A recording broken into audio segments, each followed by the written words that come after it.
This is a battle of race day shoes. On one hand, you've got me. On the other, you've got him. Me, I'm saying, Fair enough. Hoka Rocket X2.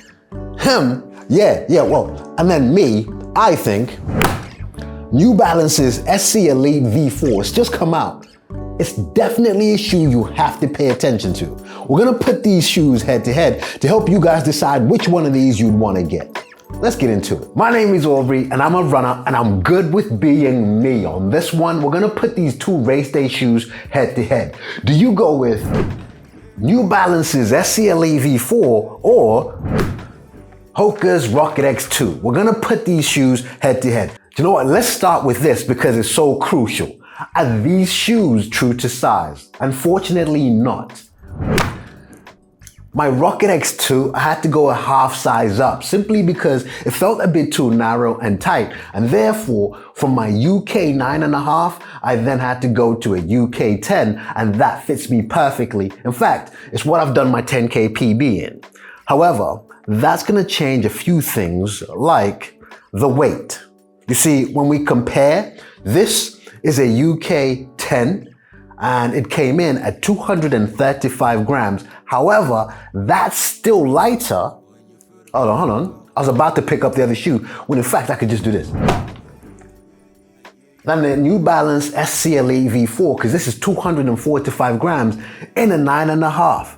So there you go. I think it's a give or take here. So in terms of fit, true to size, all that kind of stuff, 1 point to the New Balance. However, in terms of the weight, no doubt, Hoka Rocket X2. So at this point, 1-1. Well, right now you can pick up Hoka's Rocket X2 for 220 pounds. I think that's very expensive. However, not as expensive as this, 260.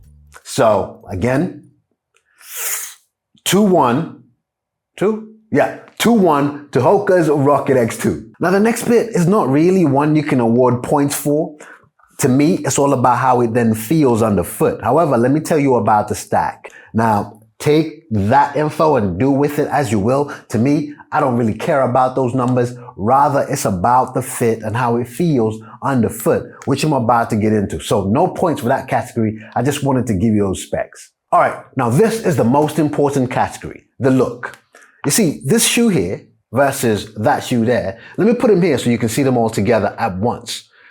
Now that to me, these are the most beautiful race day shoes that I own. I just love the look of these. What New Balance is doing with the new lines, with this angular shape, with the midsole, the colorways, and even the design of the uppers, this is a very strong argument. I never thought this could be dethroned, but I have to say, just looks alone, based on looks, in terms of the upper, the midsole. Wait, let me put them together. See if I can, there you go. Based on looks alone, I love that. I do.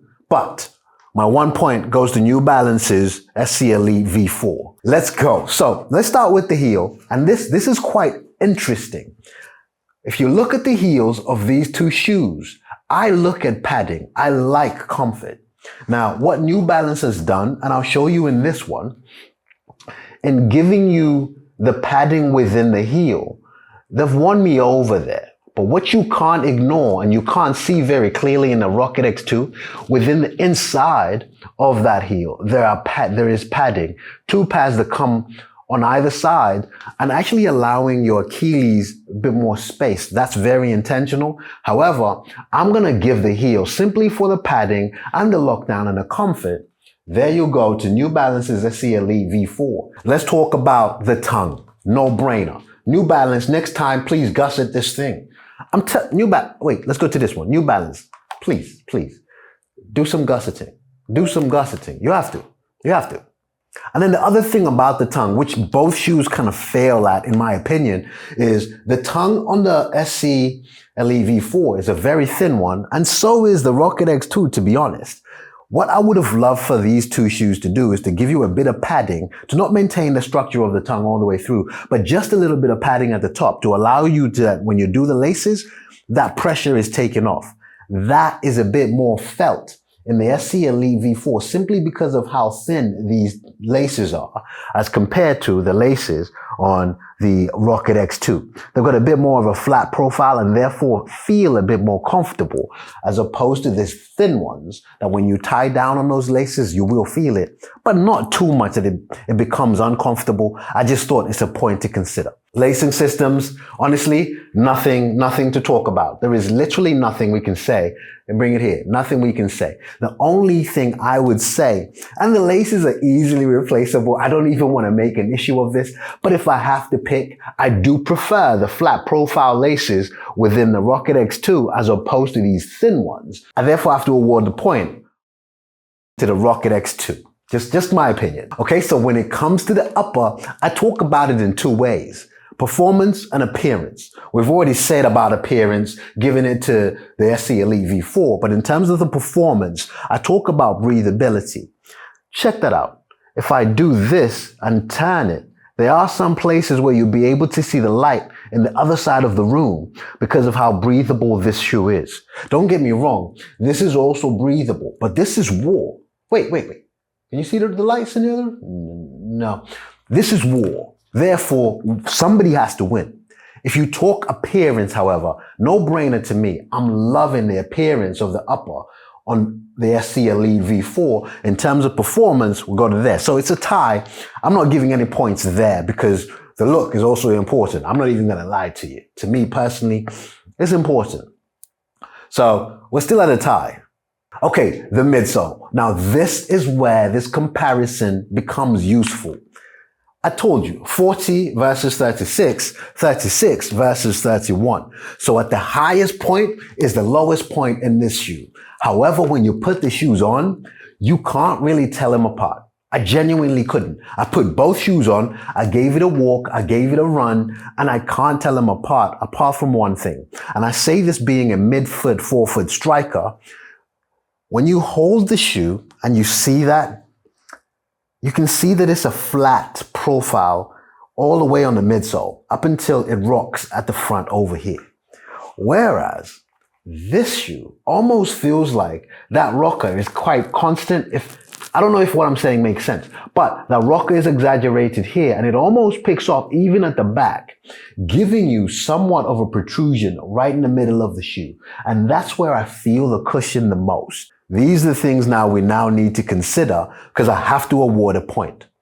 If it takes only 36 mil to give you this experience, which is taking 40, and therefore giving you a shoe that is 235 grams as opposed to 245, Rocket X2 would take that. Okay, so look, let's turn the shoes over. Boom, here.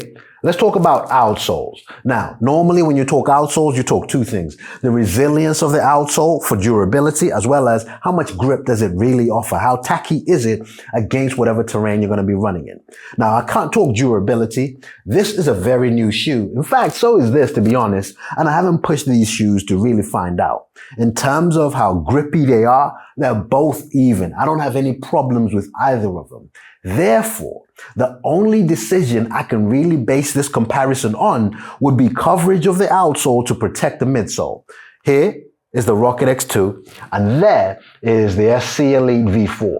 Again, this is really crazy. Let me just show you.